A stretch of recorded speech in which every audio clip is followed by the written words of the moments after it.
सभी को जय मसीह की स्वागत है हमारे चैनल में आप सभी मसीह और भाई बहनों को। तो आज के मैं इस वीडियो में इस टॉपिक में बात करने जा रहा हूं कि बहुत सारे लोग बोलते हैं कि परमेश्वर हमारा विनती नहीं सुनता है, परमेश्वर हमारे प्रार्थना को उत्तर नहीं देता है।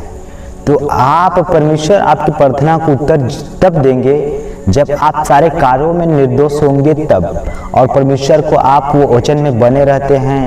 परमेश्वर अगर वचन में आप बने हैं, परमेश्वर आपके परमेश्वर प्रार्थना को उत्तर जरूर देगा। अगर आप परमेश्वर को वचन को तोड़ते हैं तो परमेश्वर आपको विनती को सुनने में टाइम लगाता है। ठीक है, मतलब परमेश्वर सुनेंगे लेकिन उसमें टाइम लगेगा, क्योंकि आपको उस पर बना रहना पड़ेगा।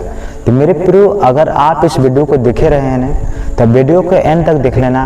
बिल्कुल आप 1% स्किप मत करें, क्योंकि एंड तक देख लेना, क्योंकि आपको ऐसे देखने से पता है क्या है, जो छोटी छोटी बात होती है बीच में वो निकल जाती है, आप उसे समझ नहीं पाते। इसीलिए मैं बता रहा हूँ। तो आप जैसे मैं आपको दिखाने वाला हूँ कि एक अधर्मी जो न्यायाधीश था और एक विधवा उससे विनती करती है, तो उस विधवा जब विनती करती है वो न्यायाधीश उसका न्याय करता है कि नहीं करता है।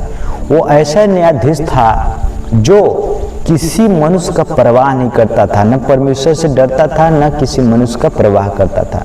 इसीलिए मैं उस चीज़ के लिए आपको पास बताता हूँ कि वो विधवा जो है उस न्यायाधीश से अपने मुद्दे के विषय में जो कहती है हमारा न्याय चुका, हमारा न्याय कर, तो क्या वो क्या करता है, इसके विषय में बता रहा हूँ। अगर आप इस वीडियो को अगर पूरे तरह से आप देख लेंगे और सुन लेंगे तो आप जरूर ही परमेश्वर से आप जीत लेंगे। ठीक है, तो परमेश्वर से आप जीत लेंगे, आप परमेश्वर आपको प्रश्न को उत्तर देगा और आपको प्रार्थना को भी उत्तर देगा।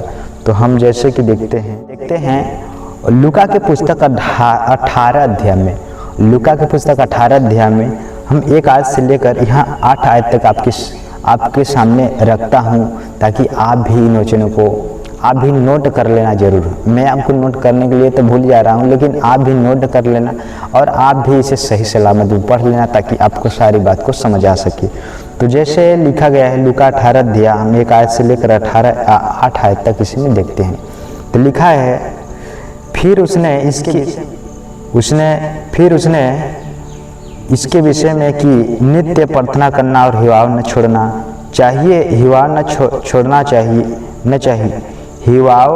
छोड़ना चाहिए। उनसे यह दृष्टांत कहा कि जब कोई बंदा यीशु मसीह से जब विनती करे, अगर प्रार्थना कर रहा है, उसमें काम कर रहा है, तो उसको हिवाव न छोड़े। मतलब हमें परमेश्वर के कामों को करना रहना है। जब परमेश्वर हमारी विनती सुने या न सुने, फिर भी हमें उसमें बने रहना है, ताकि परमेश्वर ये बात के जाने की नहीं, वो हमसे मांगना चाहता है। इसलिए लिखा गया है, किसी नगर में एक न्यायी रहता था जो न परमेश्वर से डरता था और न किसी मनुष्य की परवाह करता था। कौन सा? एक न्याय था जो अधर्मी था, मतलब परमेश्वर को भय भी मानने वाला न था। ठीक है, और 3 आयत में लिखा है, उसी नगर में एक विधवा भी रहती थी जो उसके पास आकर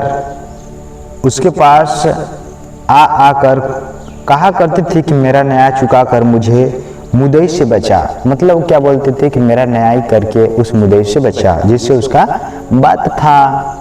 और लिखा है, और 4 आयत में लिखा है, कुछ समय तक तो वह न माना, परंतु अंत में मन में विचार कर कहा, यद्यपि मैं न परमेश्वर से डरता और न किसी मनुष्य की परवाह करता हूँ। ठीक है, कि मतलब वो सोचने लगा, कुछ समय के बाद सोच रहा था कि न परमेश्वर से मैं डरता हूँ, न किसी मनुष्य का मतलब परवाह करता हूँ। तो 5 आयत में लिखा है, तो भी यह विधवा मुझे सताती रहती है, इसीलिए मैं उसका न्याय चुकाऊंगा। कहीं ऐसा ना हो कि घड़ी घड़ी आकर अंत में मेरी नाक में दम करे। मतलब वो जो न्यायाधीश था वो अपने मन में सोचने लगा कि कहीं इसका अगर मैं न्याय नहीं करूंगा तो इस बार मेरे पास आती रहेगी और मुझे इस बात से बोलती रहेगी। इसलिए वो न्यायाधीश क्या सोचा? इसलिए सोचा, 6 आयत में लिखा है, प्रभु ने कहा सुनो, मतलब बताया कि वो नाक में दम कर दे। इसलिए वो न्यायाधीश क्या किया है यहाँ बताया, इसलिए उसका न्याय किया। और लिखा है 6 आयत में, प्रभु ने कहा सुनो, ये अधर्मी न्याय क्या कहता है, इसीलिए क्या परमेश्वर अपने चुने हुए का न्याय न चुकाएगा? जो रात दिन उसकी गवाही देते रहते हैं, क्या उनके विषय में देर करेगा? वो भी देर नहीं करेगा।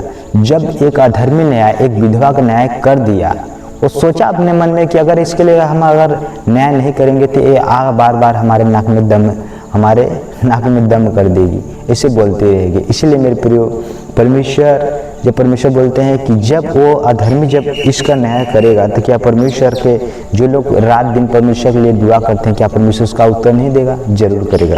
इसे लिखा है 8 आयत में भी, मैं तुमसे कहता हूँ वह तुरंत उसका न्याय चुकाएगा, तो भी मनुष्य का पुत्र जब आएगा तो क्या पृथ्वी पर विश्वास न पाएगा? विश्वास पाएगा। जब एक अधर्मी जब एक विधवा का न्याय चुका सकता है तो परमेश्वर है। जब हम जिसके लिए आज सुसमाचार के लिए लोग पास बताते हैं, क्या परमेश्वर हमारे न्याय नहीं चुकाएगा?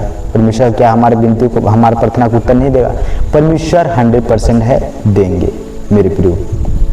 तो इसलिए हम इस वीडियो के माध्यम से आपको बता रहा हूँ कि परमेश्वर भी हमारे प्रार्थना को उत्तर जरूर देगा, अगर आप उसमें बने रहते हैं, अगर आप परमेश्वर में भरोसा किए हैं, आप परमेश्वर में आशा किए हैं, तो परमेश्वर आपको उत्तर को जरूर देगा।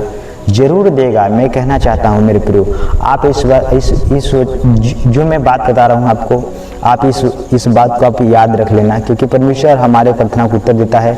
आज नहीं तो कल, नहीं तो परसों देगा। किसी दिन तो परमेश्वर हमारी प्रार्थना को उत्तर देगा, जब उसके हम कार्यों में बने रहते हैं तब।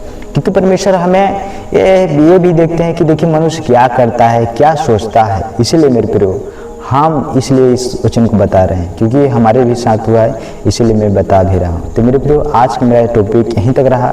अगर इस वीडियो में आप समझ पाएंगे तो वीडियो को एक लाइक कर देना। अगर चैनल पर नए होंगे तो चैनल को सब्सक्राइब तो जरूर कर लेना और एक दूसरे के पास शेयर भी कर देना। तब तक सभी को गॉड ब्लेस यू। आपको मिलेगा नेक्स्ट वीडियो में।